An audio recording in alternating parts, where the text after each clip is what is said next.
Busy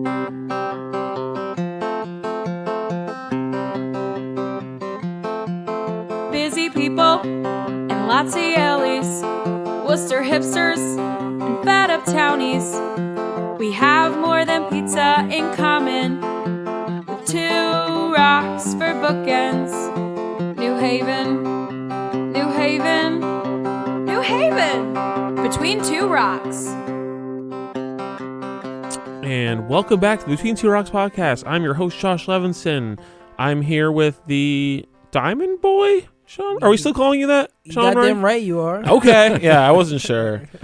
Nobody tells me these things, so I'm usually. I'll be 87 years old and I'll still be the Diamond Boy. Hell yeah, that's great. On a beautiful, balmy mid-January afternoon here. You mean on a horrifyingly warm January? The world is ending. Yeah.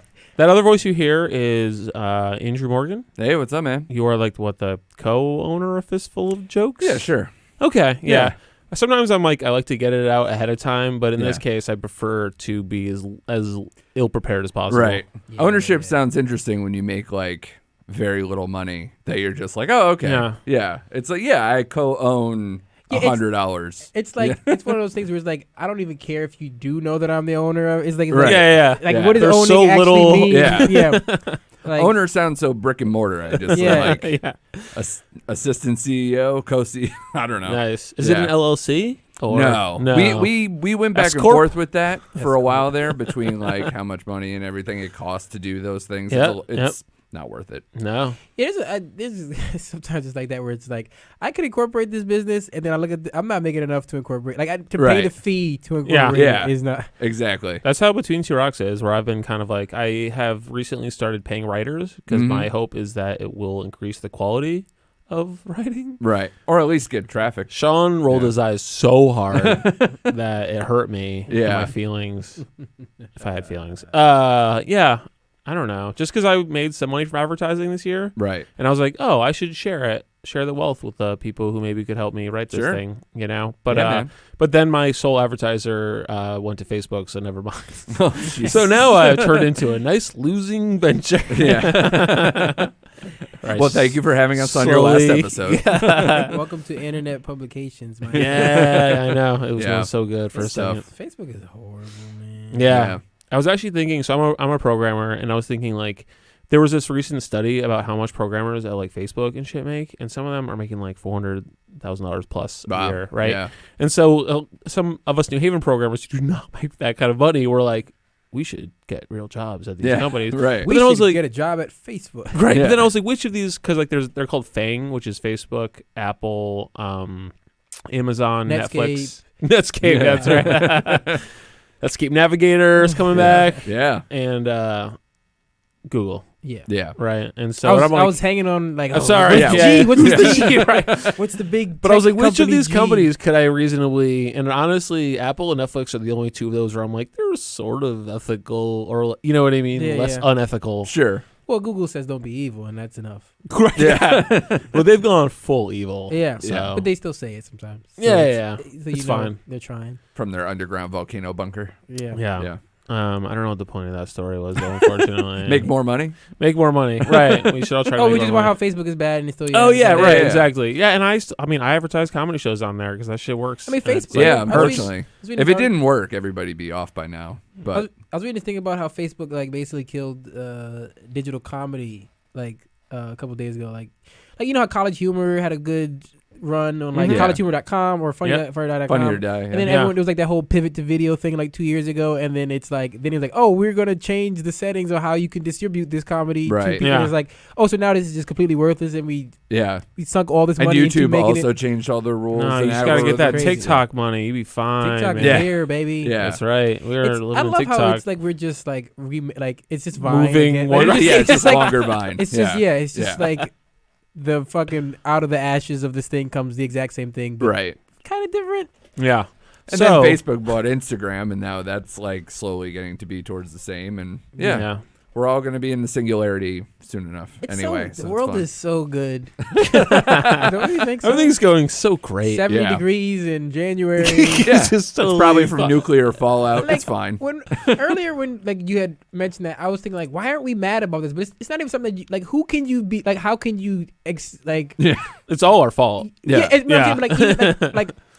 in the moment, there is no way to even express that anger. Just like yell at the sky. Like, like there's nothing to do. He's like, oh man, shakes fist at cloud. You just put on your shorts. That's how you deal with it. You just put on shorts. Yeah, enjoy the day. Invest in shorts companies. Yeah, dude. Short pants. I always kind of wish. Short pants. I wish I was like one of those people who could like see the future. Obviously not see the future, but I mean like know the next wave that's coming. Like, right. Yeah. Like I always wish I was like, I saw Twitter coming and I was like, not even like invested. It just was you able were an early to like. Twitter member though, weren't you?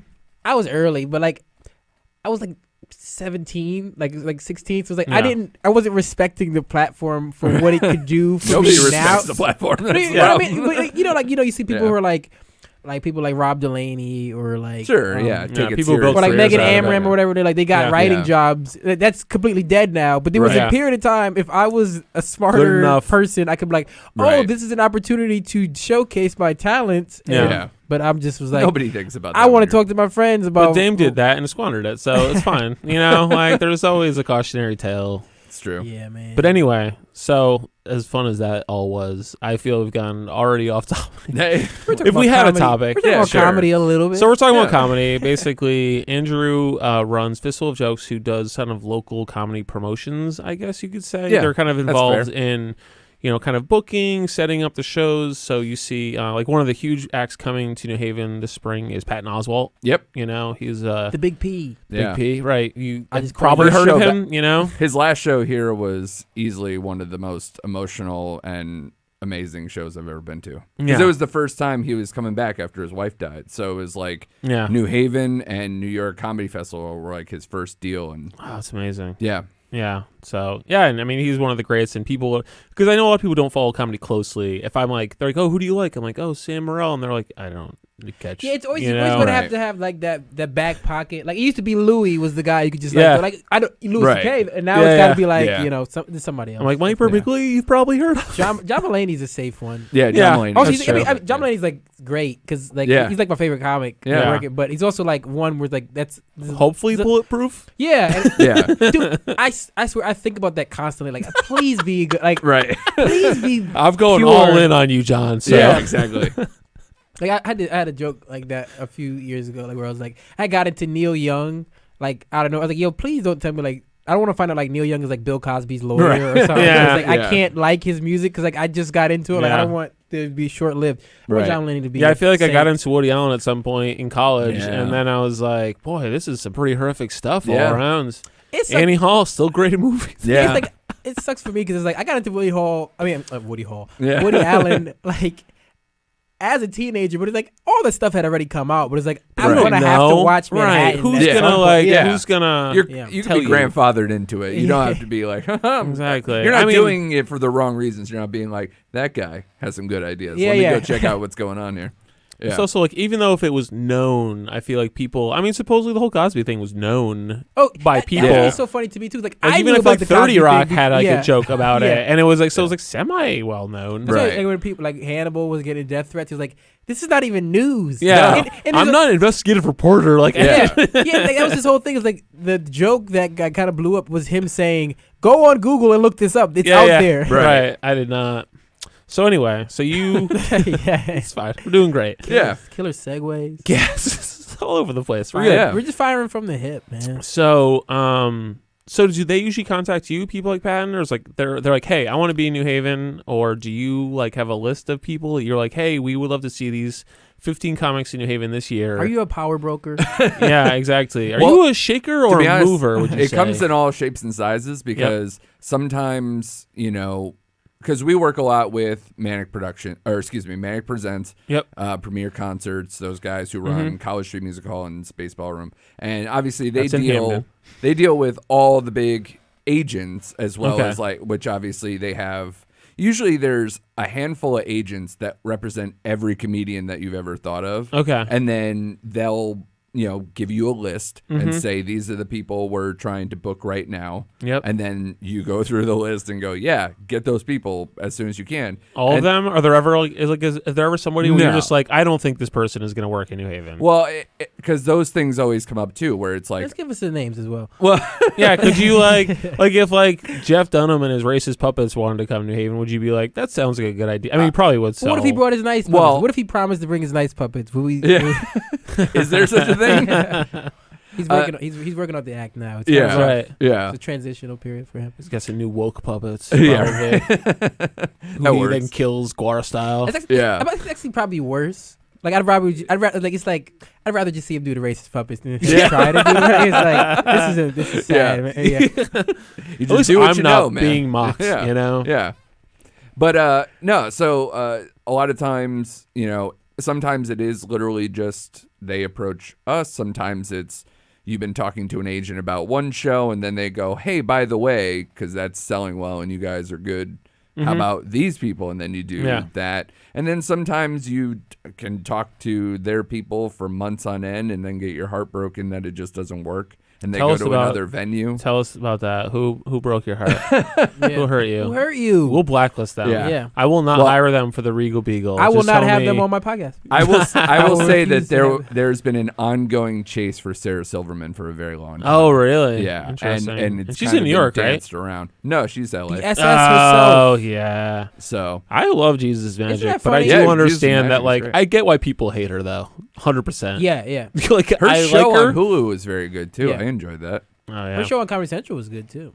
Yeah. It's so funny that she's one of those people that gets vilified for her particular political views. And then when she tries to show how to be more even-handed about it and just open up and just love people and whatever, they're like, fuck you for doing that too. Oh, I'm sorry. I should have said, can we swear on this? But we can definitely, Okay. Yeah. So they got on her for that too. So hey, whatever. Yeah. Just be yourself because apparently they're all going to come after you at some point. Yeah.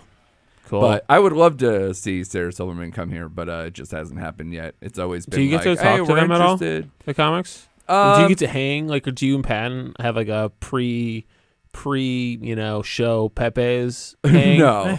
Although what's funny is fucking awesome. By the way, if you want to start. By the way, Andrew's also a comic. I just do want to say, yeah, Andrew Morgan is a very funny comic, so I don't want to just be like, you're just a Fistful guy. Right. Yeah. Don't try to make us laugh. Right.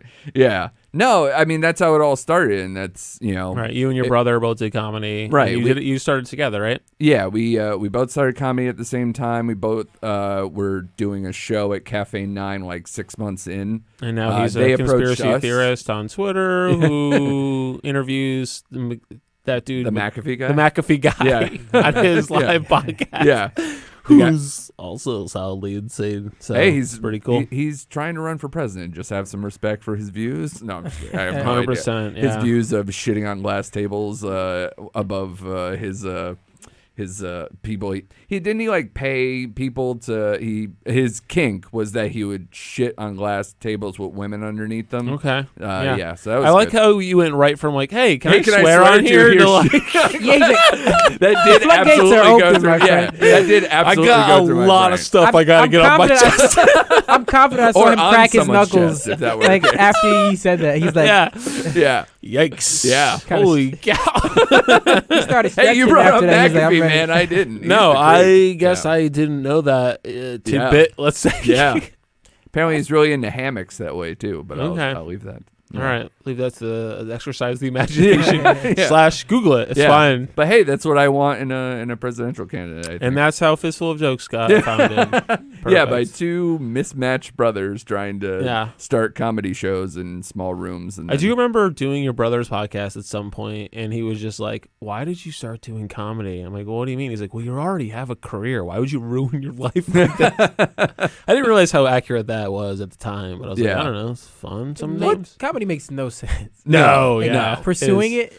No, it is just a psyche destroying. Yeah. I guess it's true of pretty much any like artistic endeavor. Yeah. Comedy specifically is so. Well, you put yourself out there way more. That's the thing. It's things, like the 3 minutes at a time too. You don't even get to practice most of the time. Yeah. Like, to show up at a bar and pray. You practice by being in front of people, like by trying something for the first time in front of a bunch of people. Like, I mean, like you can practice guitar in your bedroom. You can't you could rehearse your jokes in your room, but it doesn't. It doesn't work at all. Yeah. You need to know what works, what doesn't. Yeah. So don't do comedy is what I'm saying. Exactly. That's what I say to myself every morning. Absolutely. You have to have a strong constitution, man. Yeah. And what's funny is that most of the people in the game are like people with mental health issues. So it's like, all right, cool. We're all very weak mentally. It's impressive. Yeah. Well, that's what does it, you know? Maybe if we get funny enough, if we get funny enough, our parents will love us. I don't know. No, yeah, absolutely. That's exactly it. My ship is certainly sailed. I think my dad is a sort of begrudging respect, and I think I'm going to call that a win. That is good. Yeah. So it's V-Day, dude. Hell yeah. VJ Day. My parents are like quietly Bill proud. Bellamy? My parents are like quietly proud about me and my brother when we did stand up, and then but would never attend. Oh, really? Which is basically almost like most of probably every comedian's friends and family and everything else. It's I feel like my except dad for attended. You're very supportive. No, my dad attended solidly for like 2 years, 3 years even. I have not seen him in a while at a show, which is fine. Well, you also have like a group of friends that's at every show. Oh, they're dwindling. You'd be surprised. A lot of them don't come like they used to.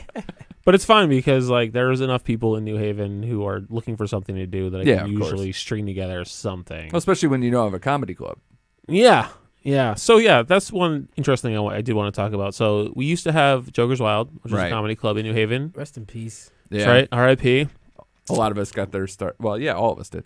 Yeah, I think so. Yeah. And we have talked about that in previous episodes. So if you want to go back and listen to a better podcast about that this one. Yeah, I was about to say the business of comedy. You can't not talk about that business. But apparently that whole thing was a front for the mob, according to Dan and Stosh. So I don't know. No, yeah, it was and everybody there. And the FBI, everybody. Until they sold it, and then somehow it went worse.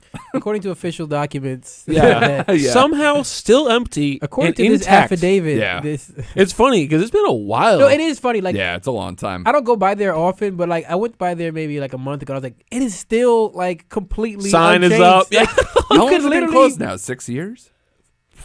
5. Yeah, because I started comedy 5 years ago and it was open then. So maybe 4 or 5 years. I don't know. It's been a while. It is. Yeah. It's funny how long it's been though, because it seemed like we were in like that scene was around for a while, and then but it's been like I've spent more time in comedy, just almost more. It's almost half and half. Like half my career has been outside of Joker's Wild and half. I'm actually more outside now. It's weird. Yeah. But it's like usually in New Haven, a vacant building like that, somebody would Snatches try to lease it or take the sign down and be like, hey, you could turn this into something else. Like, you could literally on that block where all the businesses and restaurants and everything, I would have thought that. If you went in there with a fucking dust mop, you could open that shit back up tomorrow. Like, exactly. Like it is completely turn the spotlight on. Yeah, it's got a kitchen, a bar, and a stage. Like, you're fine. Yeah. You're good. Like So is this what we're doing? Is this why you brought me on? We're gonna open up our own club? I mean, I guess could New Haven even sustain a comedy club? We will do a blood oath. I am extremely afraid of blades. I'm extremely afraid of opening any business in that location. It's horrible. There's no parking. Like the ultimate success story for that building would be to knock it down and make that whole parking lot wider. Finally have a decent parking lot was horrible. One of the worst. There's nothing next to it on that corner, right? Couldn't you just extend it out, like buy more property and extend it out? There's like an apartment building. Yeah, they're building a new apartment building. All vacant property. They're building like Spinnaker, I think, either owned it or bought it. More luxury apartments. That's right. I feel like I talk about luxury apartments every time I come on your podcast, but it is an luxury apartments in a neighborhood that I was always scared to park in. Yeah. Do you think New Haven could sustain a comedy club? Too small a city? I mean, I assume the stress factory has changed the equation so much now. It depends on what how you're utilizing the rest of the time. Because as you know, comedy is basically at best a Thursday through Sunday business. Yeah. And on Tuesday mornings. And maybe you get an open mic before that. So it's kind of tough. Tuesday, to 6 a.m. open mic. Yeah, pretty much.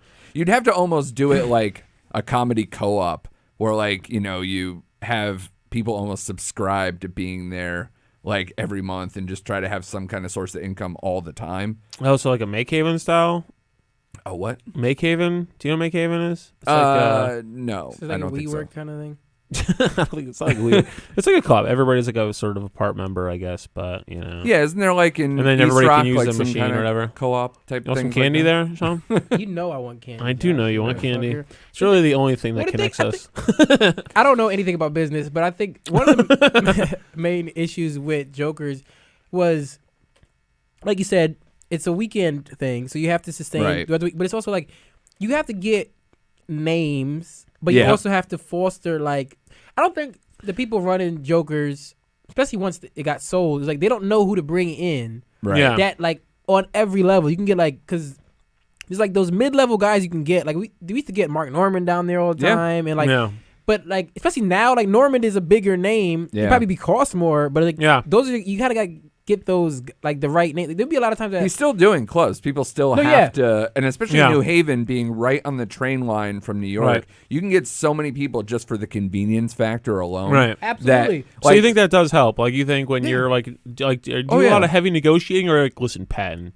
I know you demanded. Well, I mean, for those people, it's not going to matter. They're not. How much does Patton Oswalt get paid to do comedy in New Haven? That's what we really want to know. A lot. Yeah. Whatever you're thinking, probably more. Really? Yeah.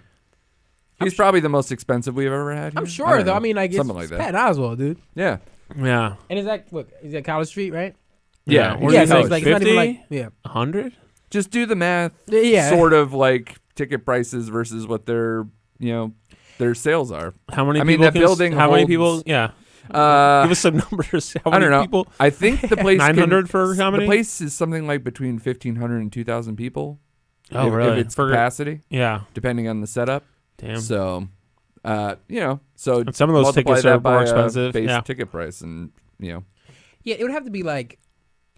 Presumably, like College Street, like runoff, like you know what I mean, like right. people who like are just below. It's so hard because I remember seeing like, oh man, fucking headphones. I remember seeing like Mike Lawrence at Joker's Wild. Yeah, we did. That I opened for Mike Lawrence, dude. Yeah, he was on, and like show. he was great, but like, I couldn't convince anybody to go because they're like, who the fuck is Mike Lawrence? Well, it was as the other thing. It's like a lot of times Jokers would have either like headliners who were like road dogs who've been doing it for 30 years that nobody knows, but have a decent kind of like following, like over those 50 Italian people would come out. In Connecticut, or it would be like someone where you're like, how did we get him? Yeah, right. Before they really blew up, like Michael Lawrence, Mark Norman, Sam Morrell, like we had everybody. List. Well, like he's been on Netflix, but this is how we cultivated our business, basically. Yeah.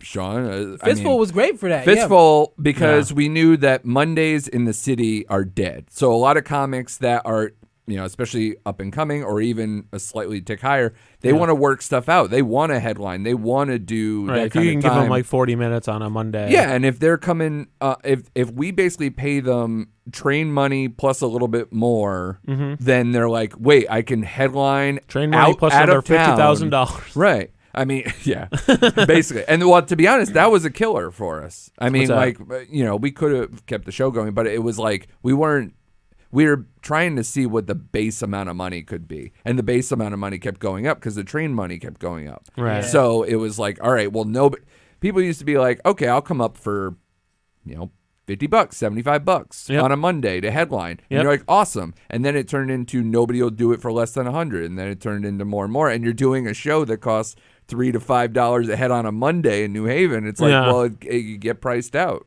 So, and it has nothing to do with the quality of show. It has nothing to do with the quality of the venue or anything else because nothing of that changed. It was all every other socioeconomic issue. Yeah, and I think with Jokers is that like it was like a location thing and also like an advertising thing. Like Pat always said they just never advertise. Like they spend no money marketing. Jokers was in a horrible location. Like especially like in terms of like comedy believe it or not, like a lot of it is just location. Like, you know what I mean? Like all the time. Funny Bone is part of the sustainability of Funny Bone. Is like it's in a mall. Yeah, there's always parking. There's always parking. Somebody's gonna stumble past that place. Yeah. You know what I mean? Yeah. Look at the success of the Fairfield Comedy Club, guys. It's in a hotel, so you have base level like people who are going to be interested who are in the hotel. Yeah. And then they're great at marketing and great at getting the word out to the local colleges, which is huge. Yeah. And then they all come. So it's you just got to be smart about it. So I should have Beecher on here is what I'm hearing. Yeah, exactly. Yeah. And also, I think one last thing is Joe and Beecher do a great job. Part of the success of Fairfield, with all due respect to Joe and Beecher, because they do a great job. Well, they got hooked up in the pipeline to New York, too. But I say, that's the New York Comedy Club connection allows them to bring in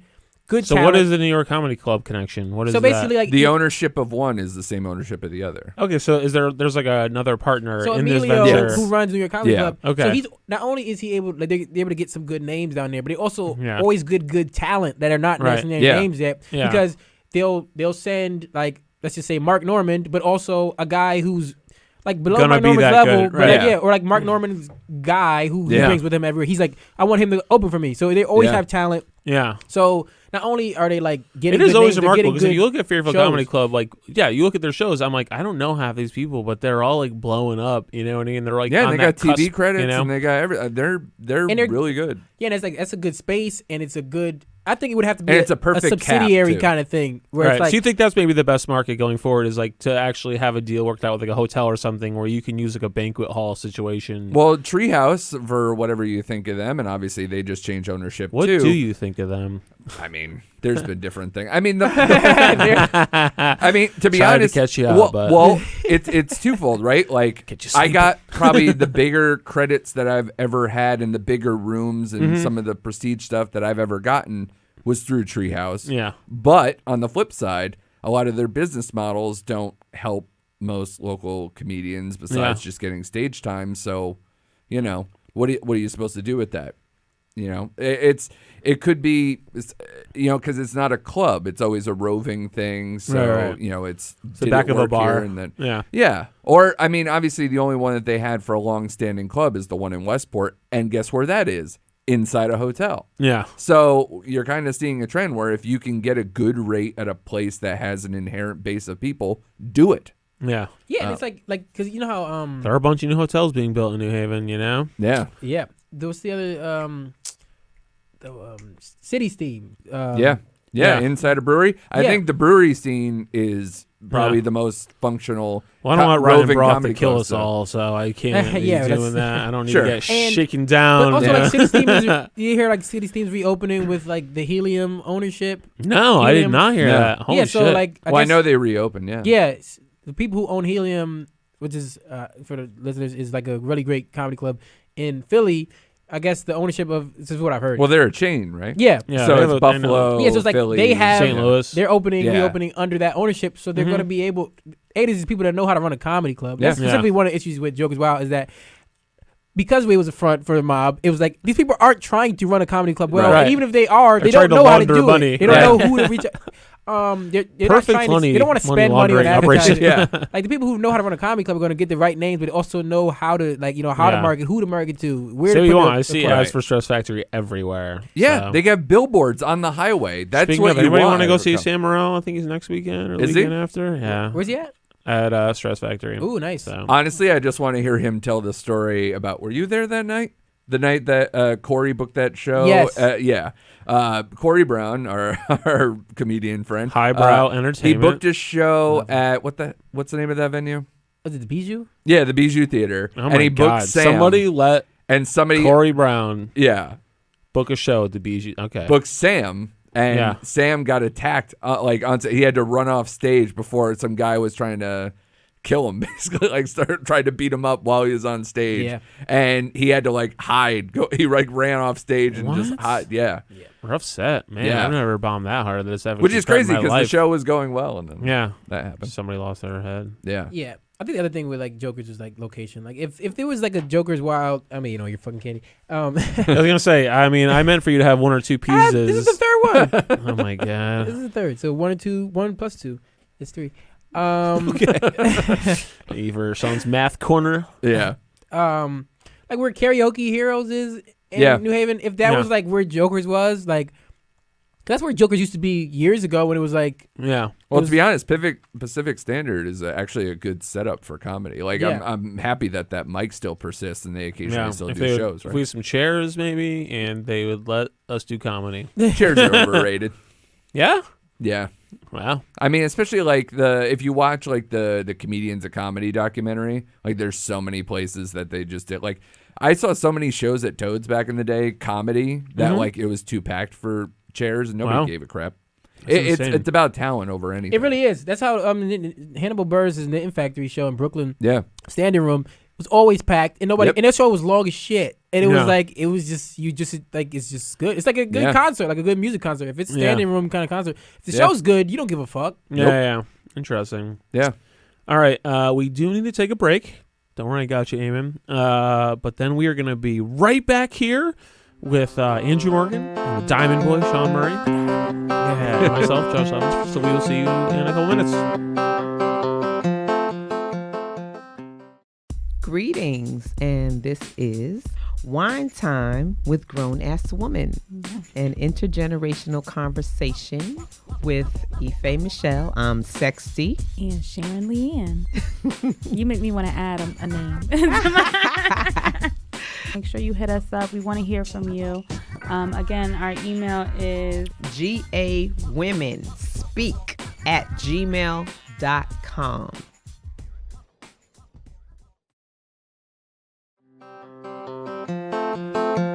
And we're back. Yeah, that was definitely time passed for sure just now. I feel older.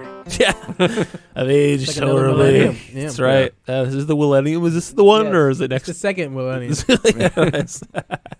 Perfect. 2020. Sure. We didn't know it. It actually started. Miami's actually underwater 10, now. 20? So it's tough for the millennium. Yeah. I can't even get that out. So we're talking about comedy and comedy business in New Haven. Because like one of the things I struggle with, I put on a show or two in New Haven, right? Yeah. And getting people out is tough, especially because it's like they're local comics. They don't know who the fuck they are, which fair. Like, you know, I love Shawn, but, you know, it doesn't bring that many people to the show. So right. And so it's just like it's tough, but like we did a show at the State House once, right? It was pretty good, and you and I have kind of talked about this. So basically, we did a show. It's a pretty good. We had maybe like 60 people come out, but it's like that room is pretty big. Yeah, and 60 people doesn't feel like a lot of people in that room. Like you would need like 150-ish people. I feel like for it to feel like packed. Yeah, and at that point, you it's need kind of to the same at the Space Ballroom. It's kind of a similar vibe. Yeah, it's like right past that like. It's not a big room, but it's bigger than you expect. Well, and the stage is very big. Yeah. Plus you have a projector screen. It's a lot of things going on. Yeah. Right. But it's like, so, you know, they talked about, we could get like a bigger name. And it's like, all right, well, now we have to pay somebody from New York to come here and pray that they have enough name recognition to draw, right? Which is like not guaranteed at all. No, it's rare like enough third string of, you know what I mean? Like, the sort of pre-Netflix special. Yeah. You know? But again, one of the things I've learned is that it's kind of hard to do that. I don't think New Haven comedy fans, and I hope I'm wrong one day or I'm wrong now. Yeah. There's a lot of good comedy fans in New Haven, but I don't think they're savvy or deep on the roster enough to go, oh, this guy's on the coming up. Right. He's got this special. Oh, did you watch this? Nobody watches those. It's not the same. Do you think if anymore. you put that little thing like has been on Conan, like is that like enough? If anything, you're like, looking at. If you're trying to convince a venue, half the time it's like, well, he's got this many Twitter followers versus this guy who got you this many people, and he has more Twitter followers than that guy. And even that's starting to lose things. Or it's like YouTube subscribers. It's all social media based. And how many TikTok followers you have? Right. That's what I need to know. Well, I mean, you're seeing it. Like a lot of comedians in the major markets are complaining that like, oh, that YouTube star has more shows than me, or he's starting to do stand up, and it's like, oh, that guy who's really big on Vine, obviously Vine's not, but TikTok is now the same deal. Like you're like, oh, he's huge on there and he's doing shows now, and it's like he's doing shows now, and then that person headlines for a weekend, and you're like, what the hell? It's like, and like, you know, you can kind of get mad at the venue for that, but it's like at the end of the day, like the economic reality is you want them to stay open so that way they can get the other guy you like in here. Yeah, like you can be mad. Yeah, you can mad at all you want about like whether that guy is actually talented in stand up, but at the end of the day, he fills seats. Like he's gonna that's why they're not. I mean, that's why a guy like, and this is not a criticism of Bo Burnham. I think Bo Burnham is a great comic, but that's how he was able to become a comedian. It's like he had a huge YouTube following when he started doing comedy, and he actually ended up working really hard and being good at it. But like he was not a lot like, of people do that, but exactly. Yeah. He is the shining example. I remember having arguments with comics about like why does Bo Burnham have a special? Because he could fill a fucking theater. Like, at the end, that's it. Yeah, pretty much. They're willing to place the monetary bet on him getting enough views on Netflix plus, or whatever. There's so many people who want comedy, whether it be, Amazon has specials, Netflix has specials, Comedy Central wants your special. There's so many now. Is Comedy Central still in the comedy game? I believe so. It doesn't feel like it. it's rare, but yeah. Comedy Central is like it's propped up by Amy Schumer, and then Schumer went to Netflix. So it's incredible how poorly they've done in the stand-up special boom. Yeah, the comedy boom has been somehow bad. They were like the center of that. Other than HBO, they were like the only other place. Yeah, it's like Netflix and HBO is the prestige comedy. Because they were like dumping people's specials at like 11 o'clock on a Friday night, where everyone's home, everyone young who's going to watch TV is home. Yeah. Like it, and then like they were like very late to get an app. Their app is horrible. Yeah, their app is terrible. Their video player is bad. About his app. About this app. It's cool. So not cool, Josh. Well, so I would say to what's cool is this podcast. That's what I was saying. Yes. Oh, okay. I would say to venues like the State House and those take bigger swings. But it's hard to. But it's hard to ask tell us because we don't want to. It's not my money, right? So exactly. If you can convince someone look, here's the track record of New Haven. We've been in the game for almost a decade. Right. Here's what worked. Here's what didn't, and that's what our value is to Manic and Premiere. Yeah. And that's why we, right. It's really just the history. They still keep us around. They can get rid of us at any time. Right. Yeah. Because they could just contact Manic, and they're like, Patton wants to be in New Haven, and you're basically like, yes, sir, please include us. Yeah. For a while there, I mean, our value was also knowing all these people. Yeah. Like, Manic's been in the music game forever. Mm-hmm. My brother, when he was in bands before he did comedy, he actually did the first show for Manic. Long time ago. Okay. Oh, wow. And so and that's the thing too. Our thing is just having a long-standing relationship and have that relationship with someone who succeeded more than us. So if you want advice, latch on to people who you think are successful and ride their coattails as long as you can. It'll eventually come back. God, I wish I didn't know so many failures. I know. Tell me about it. Yeah. Tell me about it. Hey, didn't your boy Mike Fenoya just do Radio City? Yeah, dude. So that's fucking wild. I tried to grab one of those coattails for a little bit. Is he from Connecticut? Yeah. He's from North Haven. Is he now officially the most successful Connecticut comic? Not if you go way back. I mean, you have Kevin Nealon, Lisa Lampanelli. Yeah. Kevin Nealon was a Connecticut guy? Yeah, he's Bridgeport. No shit. Yeah. So you got, I think, probably a few more besides that. Yeah, Nealon's like one of those guys where it's like you just think of him as a New York or like LA guy. I mean, you could have been from literally anywhere. Is also the other thing. Well, if anything, you can teach the rule of that. Like, hey, once you get good enough, don't be in Connecticut because it's not gonna. You need to go to New York, LA, any of the major markets. Yeah. Yeah. Because if we're debating whether we can sustain a comedy club, your career's probably not going to do great here. Is it like you'll do okay if you bounce around because Connecticut has a lot of clubs, weirdly, for a place that their largest cities, struggle to keep them open. There's a granite ceiling on like the... Yeah.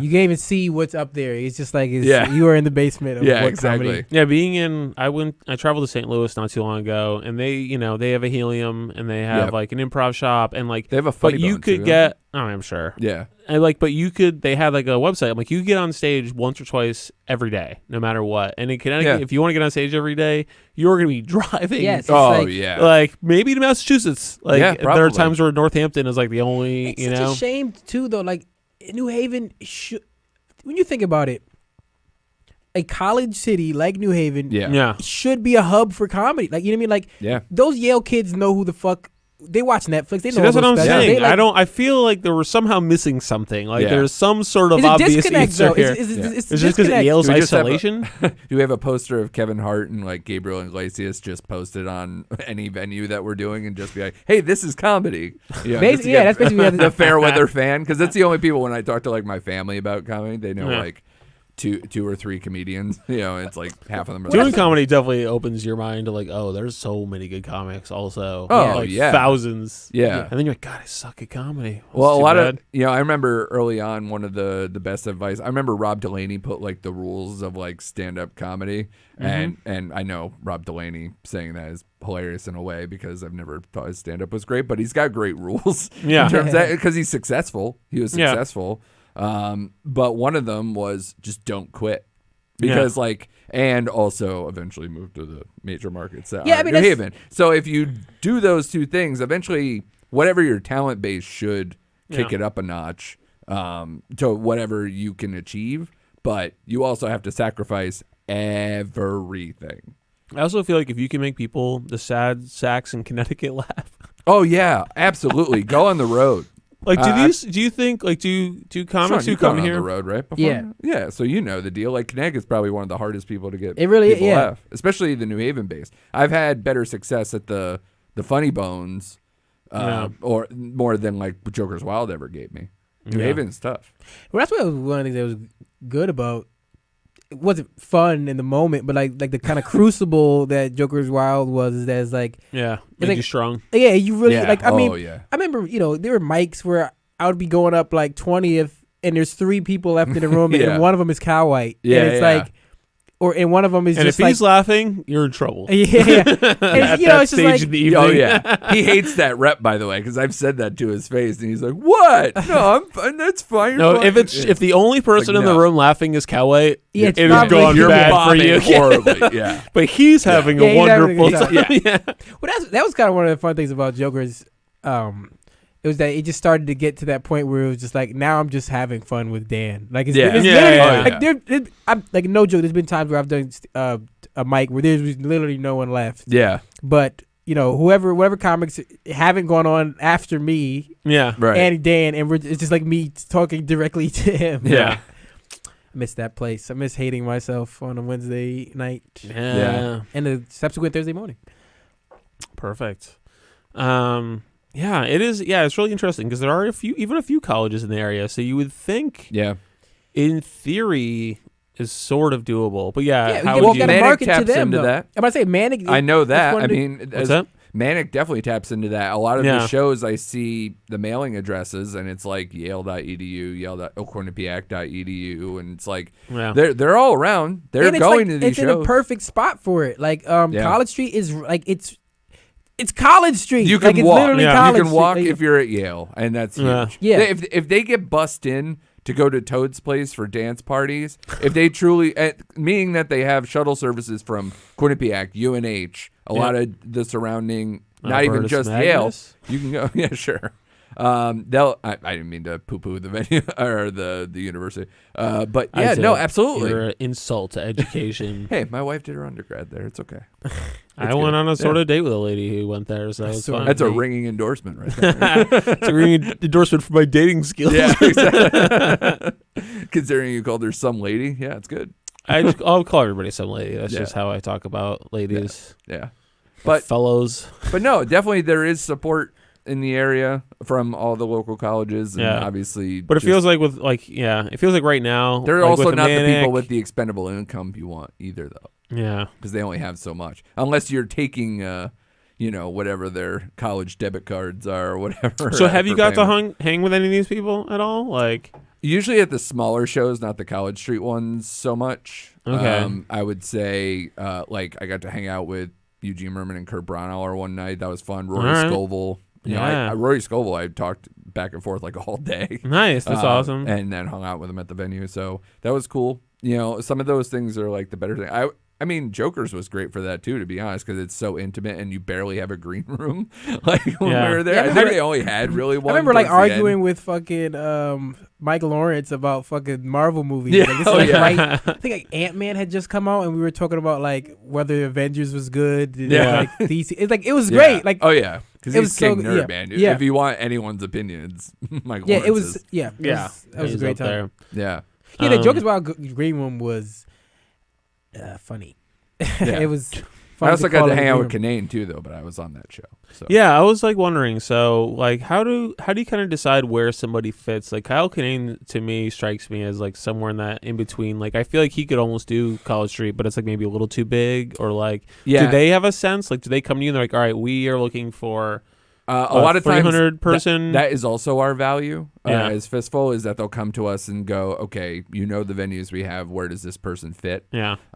They also started doing shows down in Norwalk at Wall Street Theater too. Okay. So it's like that can kind of maybe be a thing too going forward. But as far as like the local venues, Kanane is one of those people like he's sold out. Most of his last few, like I think all of his last shows have eventually sold out by the day of. Yeah. So it's like, okay, so then if he's ready to take that if he sold out earlier, then you can toss a second show on at least. Yeah. If the artist is into it, if the comedian's into it. But even then, if you double, somebody just sold out an early show and you had a second. Yeah, I didn't know he was such a big deal. That he was. Well, I mean, again, he was just at Wall Street Theater for the Connecticut Comedy Festival that Joe and Beecher ran too. Like he was their big headlining act, and I was like, oh, okay.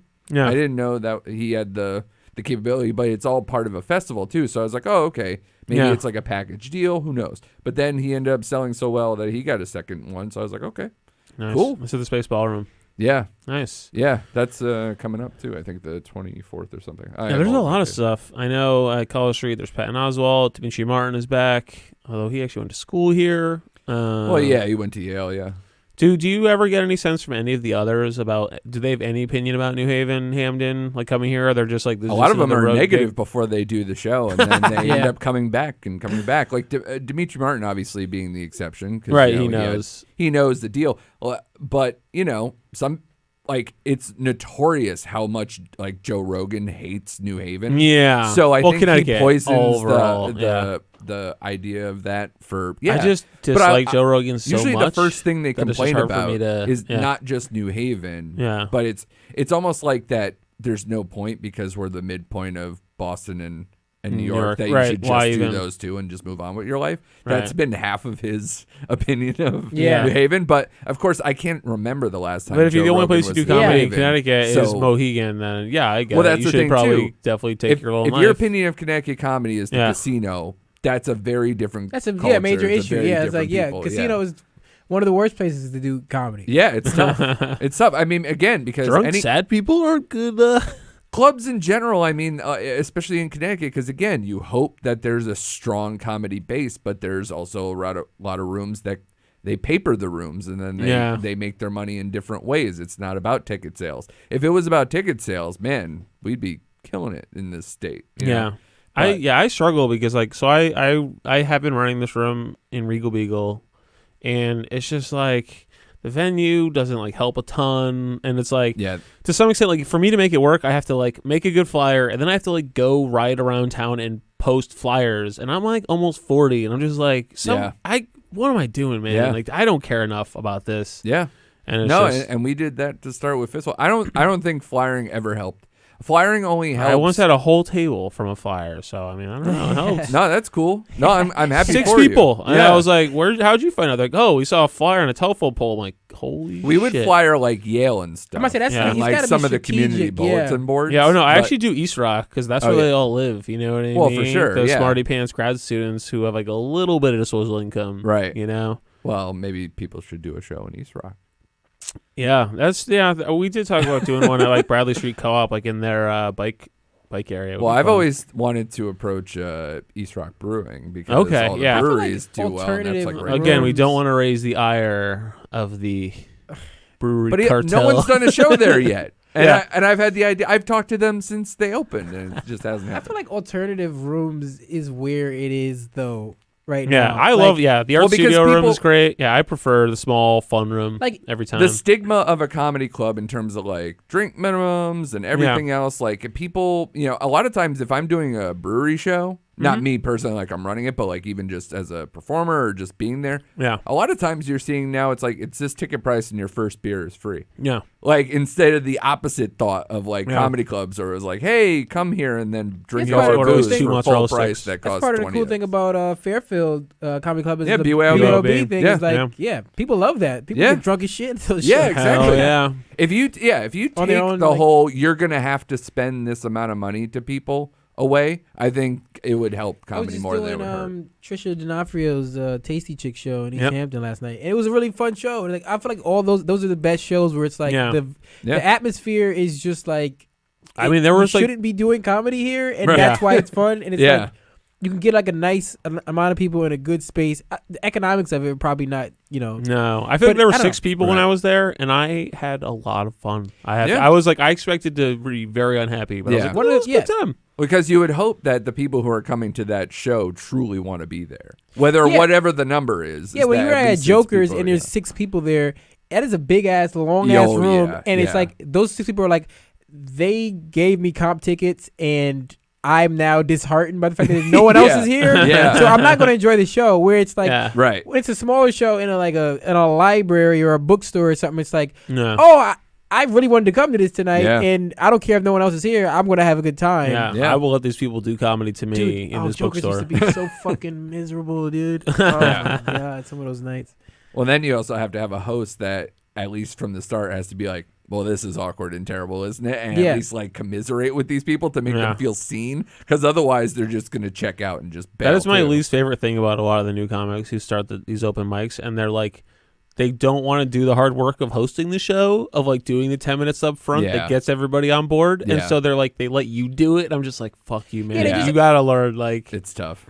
Like, I understand you want to start a mic because there needs to be a place to do comedy. So that's why, but it's like, you got to realize that if you're hosting a mic or a show, you got to be one to bite the bullet. Like, you can't let your comics face that. No. Like, and if they do, you at least have tried to do everything you can to prevent that. You know what I mean? Plus, if you're hosting the mic, just get them warmed up and then do stuff later in between comics. Yeah. It's not hard. You can, but at least please do the warm up. At least try. At least do 5. I think it's important. Anyway, we're gonna play some games now. Oh, okay. I didn't mention that. I prepared. I just want to be very clear. I did not prepare Andrew at all for anything that was gonna happen. I can tell from your posture right now that you were not very like prepared for anything. You're very like just relaxed. Like honestly, this is exactly how I sit when I play video games at home. Like I am. I've witnessed. I am 20 minutes away from playing Divinity Original Sin 2 at home, and I'm just like, this is just getting in my way of true happiness. So the first game we're going to play, which is my favorites, is Fuck, Marry, Kill, but we don't do it with people because we're respectful, even though Matt Fantastic Guilt me said this game is, I don't know, patriarchal or something. But anyway, I'm going to just roll that anyway because I haven't thought of anything better. Hey, women fuck, marry, and kill too, dude. Most of the people I know who play the game are women. So. True. Sometimes to my face.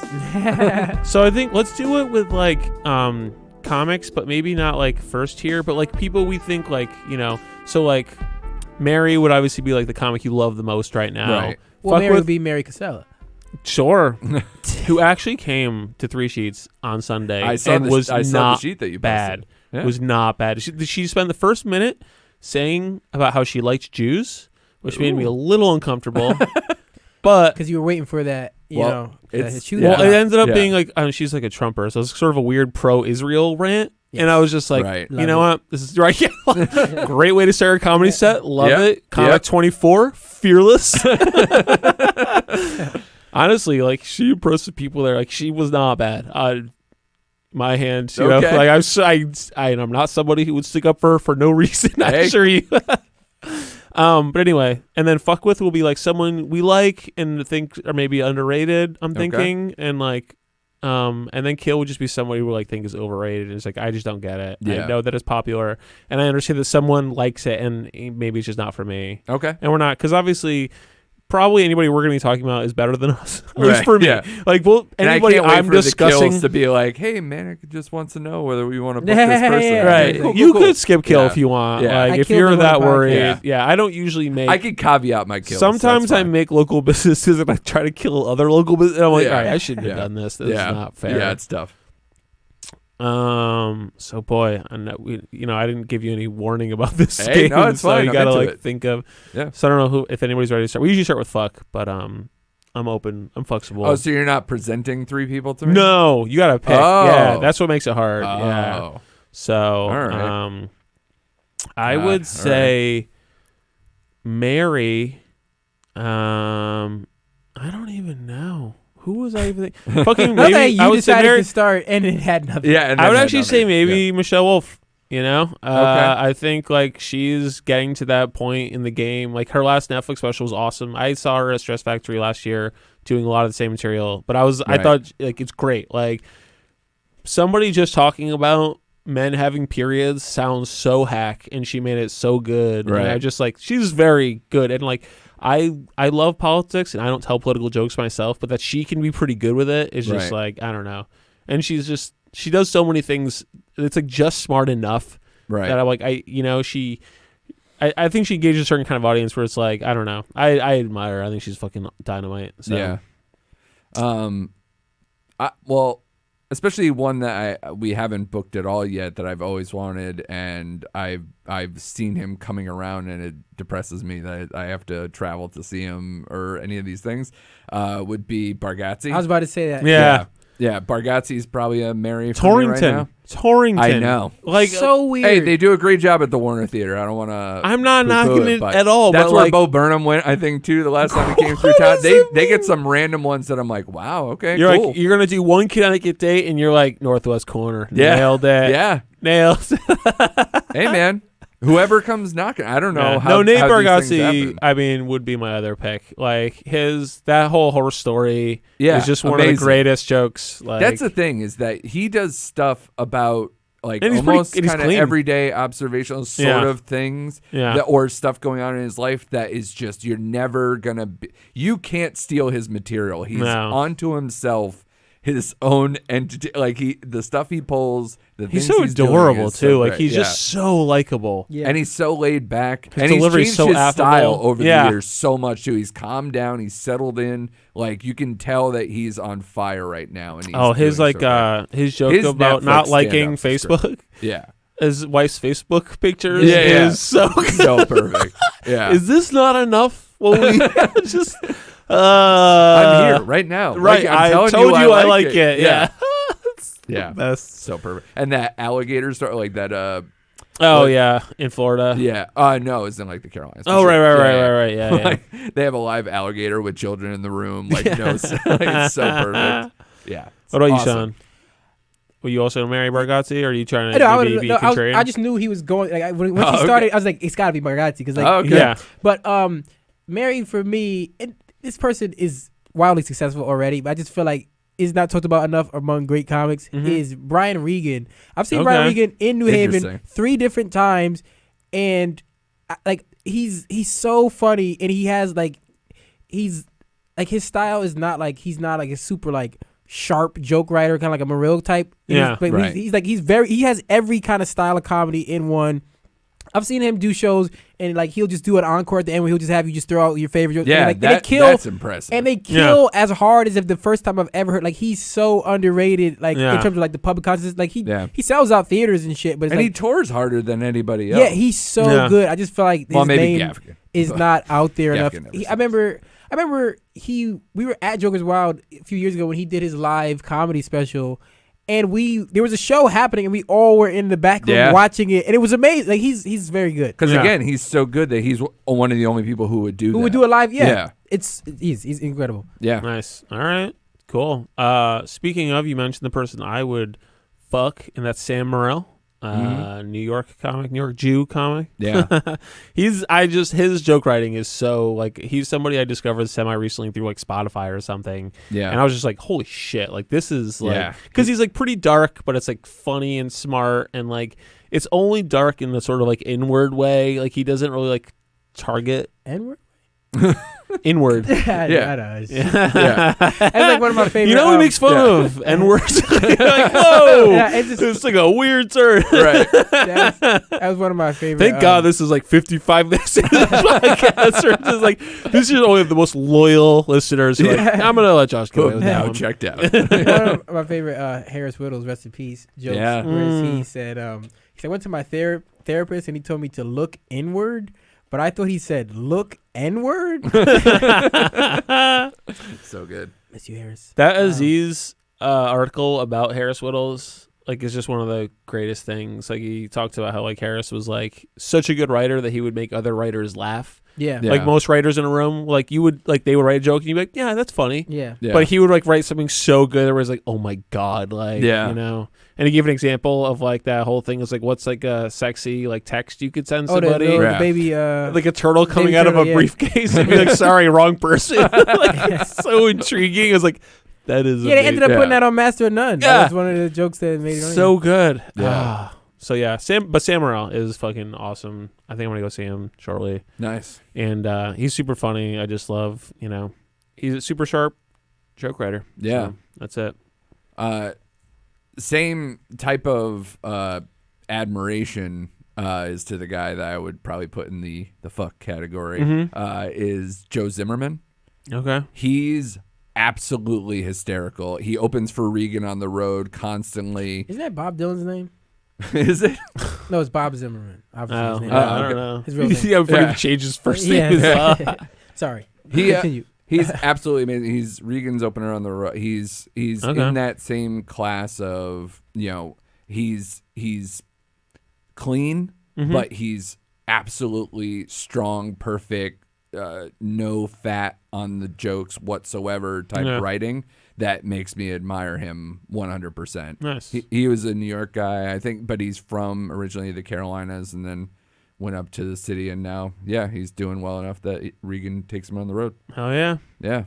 Awesome. Definitely check him out. This person is not, like, doesn't have, like, a special out or anything, so you probably would be hard to find him, but this is comic, he's actually from Connecticut, from Newtown. His name's J.P. McDade. Really funny dude. I didn't know he was from Connecticut. Yeah, he's did a lot of roast battle shit. Yeah. He finally won the New York Comedy Club roast battle championship. Shout out to JP. Shit. Nice. He's great follow on Twitter, JP_McDade. He's just one of the sharpest, funniest joke writers. I feel like he should be on any, like, writing staff. But I want to, like, if I ran a show, I would try to get him out here. Just gotcha. He's from Connecticut. Yeah. And also he's one of the best joke writers like I've ever met. Like, he's so funny. So for Kill, I'm gonna go controversial. And even though I respect this comic, and they're obviously a bajillion times better than me, and I do laugh, but Bill Burr, his, like, everyman white comic of, like, oh, kids these days, like, it just kills me. Like, it just, so much of his time, These last two specials for Burr was the first time where I started to, like, pull back from him a little bit. Like, the previous, like, the second most recent Netflix special he did was the best I've seen. My favorite of his is the black and white one. I'm sorry you feel this way. Yeah. That's the first one. Oh yeah, that's the first. Yeah, I'm thinking because all of his specials were on Netflix before that. Yeah, but then that was the first one for Netflix. That is specifically for Netflix. Yeah, like top 5 specials. Unbelievable, for me. Incredible. That fucking helicopter joke. He does the same same joke. Yeah. Like, backward. And it works technically one of the most. Yeah. But I agree with like in Paper Tiger and the previous one. It kind of got a little bit like too preachy for like me. it's just like the kind of you know old man reckoning with the youth, and it's like not. It's like, and also the thing about Burr is what he's always been really great at, and like Patrice was another one who was great at that recipes is digging a hole. Yeah. And getting filling it back up and then like building a mountain on top of it, and then like. I feel like the whole he has to try to dig a deeper hole now, and it's like the way out of it is a little bit. It's harder to fill that hole back up now. Yeah, but he's still great. No, like he's Paper still Tiger, great. Like the first 15 minutes of Paper Tiger is rough. Yeah, and then he really hits. Like he starts telling that Elvis story about him and his wife and because his wife Nia is black and talk about like watching that Elvis documentary and like she's seen it from her perspective and it's great joke. And he's like, oh, I missed something, but something bad happened. And I didn't. Yeah, But all that like kind of like there's so many genders now and skinny jeans. That kind of stuff is just like, ugh. Just because it's like it's not even that because it's particularly bad. It's just like it's not even a perspective that's necessarily original. Like that's one of the things that I have a controversial kill. I'm gonna save it though. Go ahead. I would actually almost. I'm not there yet. So I would almost. I'm still noodling. My kill is Netflix Dave Chappelle. Okay. Oh, okay. I mean that's fair. I think Chappelle. It's.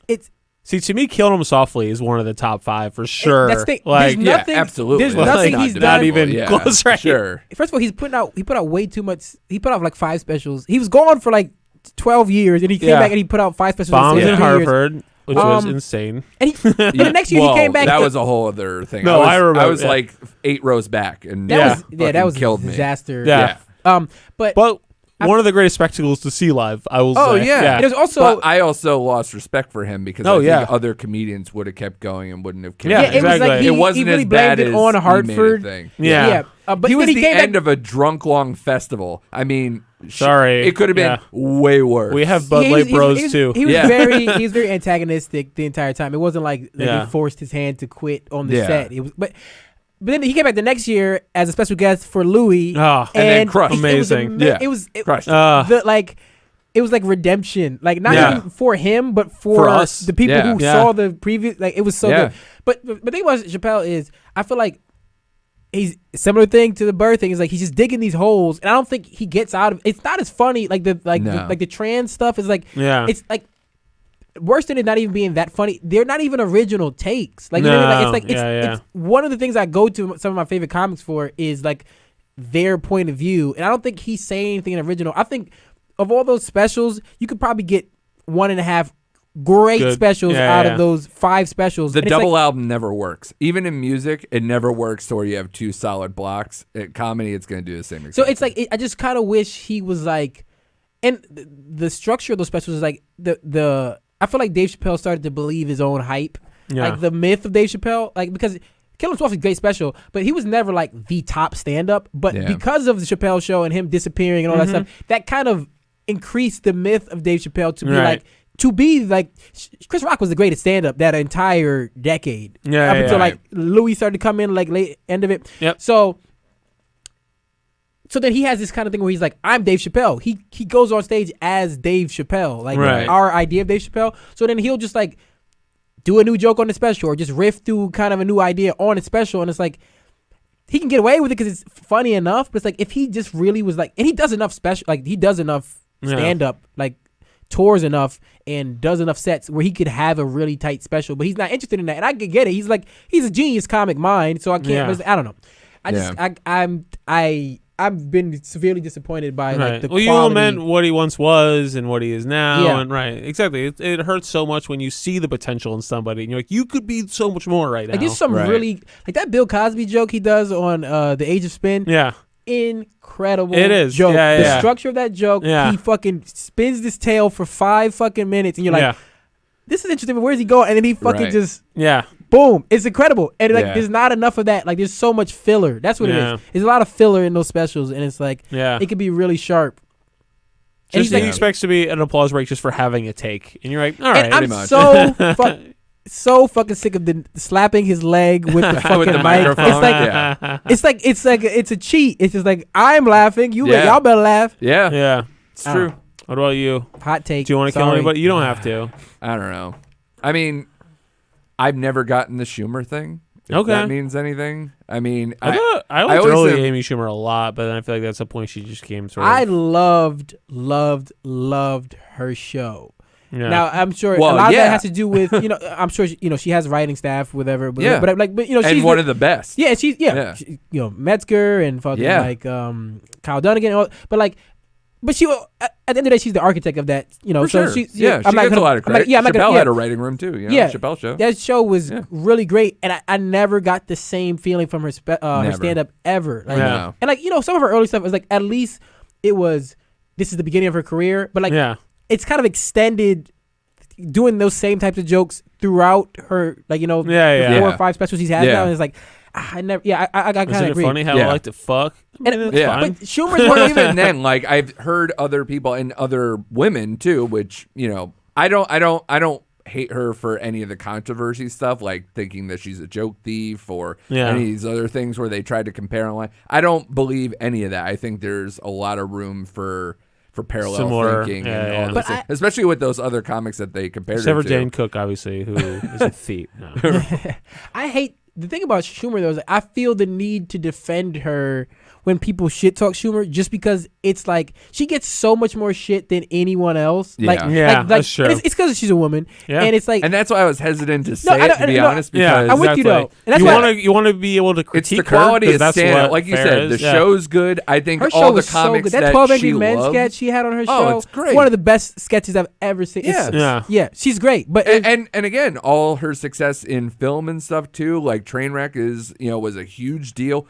Awesome. All the more power to you. I just don't vibe on the stand-up. I don't even want to have an opinion about Schumer, negative opinion about Schumer audibly, just because I don't want to be a part of that chorus of bad faith. I do, and I think I even argued about this on Facebook at some point where I'm just like, all right, I get the critique, but I do feel like she gets 100 times more shit than other similarly overrated comics. Who I'm just like, I don't get this other, but people worship. I also hate saying it because I don't want to seem like, okay, well, you said two dude comics. No, we noticed. Yeah, dude bros, man, dude bros. And then saying a woman to knock it down. But I mean, so that's why I went opposite. I went Michelle Wolf as love, and I'm like, see, now I can say hateful things about women. Exactly. I mean, I really did like her special. I can give you a long list of great female comedians that I absolutely love, and we've booked a bunch. We got Tig Notaro coming. I think she's amazing. Maria Bamford was just here. She's amazing. I love Bamford. Oh my God, Bamford is so good. Bamford's unbelievable. So sorry, go ahead. No, go ahead. No, I'm just saying, there are, I don't know if it's more of the particular type of comedy I like or any of that stuff, but Schumer, I just never got through. Anyway, we got to wrap up. Yeah. It is over that time. I know you had dinner. Great stand. Oh, yeah. Yeah, well, I wish she didn't. One of the greats. She had a baby. Brooklyn Nine-Nine, she's amazing, and her stand-up she's got one of my favorite good. podcasts. I love Chelsea. I wish her special on Netflix, I love. I think she's great. Yeah. So all the weird cutaways to dogs. Yeah. So check out all these comics. Don't check us out. I'm sorry. I know we got to wrap up. But one of the things I loved about Schumer's special is the fact that it was a special. I think the problem with the special idea now is that it's just an hour of stand-up. She made it visually interesting. Yeah. She played with the form of. I love people who play with the form of a stand-up. Oh, Chelsea. Yeah. Yeah, it is a very fascinating. I was just like, you should got to check it out. I don't want to describe it to you. Bamford and Silverman did the same. Yeah. So yeah. Make it special. All right, do you all want to plug anything? Shawn, I know you got Fantasy Film Ball coming back. Fantasy Film Ball is on the way back. Check out the Fantasy Film Ball Instagram page, which has been dormant for even longer than the podcast has been dormant because we were never updating it, but I'm trying to do that now. Okay. And it'll be back sometime, probably in the next month or so. Okay. And can you preview what movie you Well, little John Wick. Wick. Okay. All right. Cool. And do you anything else you want to plug? My Medium page. So on Medium, I'm just Shawn Murray on Medium. I do film essays. We need to talk 2019 movies, man. SHAWN. SHAWN I MURRAY. feel like Murray, they got a good shot. But Shawn, I like to say double R. You got a 50-50, I feel like. That's true. Phonetically correct. That's what I like to say about my name. Phonetically correct. Andrew, anything you want to plug? Yeah. Fistful of Jokes? Fistful of Jokes, go check out, fistfulofjokes.com. All our show pages are on there. The podcasts are on there, mine and my brother's. Mine is the Nomcast, the Netflix original movie podcast. So any of the great ones that are currently up for Golden Globes and Oscars and SAGs and everything else like that has been around, Marriage Story, The Irishman, Dolomite Is My Name, any of those that you are into, I have a review of and talk to some of the people who have been in the movie or people who are experts at the subject, whether they work in TV and film or whether we bring on fellow comedians. Shawn's been on an episode as well. So, Which one did we do? I can't remember. We did High Flying Bird. Oh, yes. One of my underrated favorites of the year. Pick of one of the top 10 of last year. So. Yes, absolutely. Okay. So, all that, and then at Jokes on Drew for Twitter and Instagram for my comedy stuff. Cool. Josh, I'm Josh Levinson. I think care. you probably, yeah. Yeah, I'm only the whole reason that all right. BetweenTwoRocks.com. You know where I'm at. JLove NHV. Yeah, you can follow my sad vegetarian bachelor Instagram if you want to watch me eat the most depressing bowls of cereal available to humankind, along with 1,000 words about why I don't like being alive anymore. It's a pretty good time. I think it's really blowing up. Yep. Anyway, and I have a show this Friday, 9 p.m. Art Plus Studio. There's a bunch of funny comics. $10 BYOB. Come hang out. Yeah, it's a good time. I've somehow not repeated anyway. This is actually our year anniversary, so I've run a room for a year. It's for which that doesn't sound crazy, but in comedy is insane. If you've tried to do it before, I lasted about 4 months. Yeah, because I did one of the first shows and it was snowing. So, we've made a full year. And now it is 70 degrees outside. Yeah, I know. 1 year later, I know nothing. Balmy. So, all right, thanks so much for tuning in. We will see you. Thank you, Shawn. I love you. Okay, thank you, and have a great evening, afternoon, whenever you're listening to this. All right, bye. Busy people and lots of yellies, Worcester hipsters and fat up townies. We have more than pizza in common, with 2 rocks for bookends. New Haven, New Haven, New Haven, between 2 rocks. Ba-da-da-da.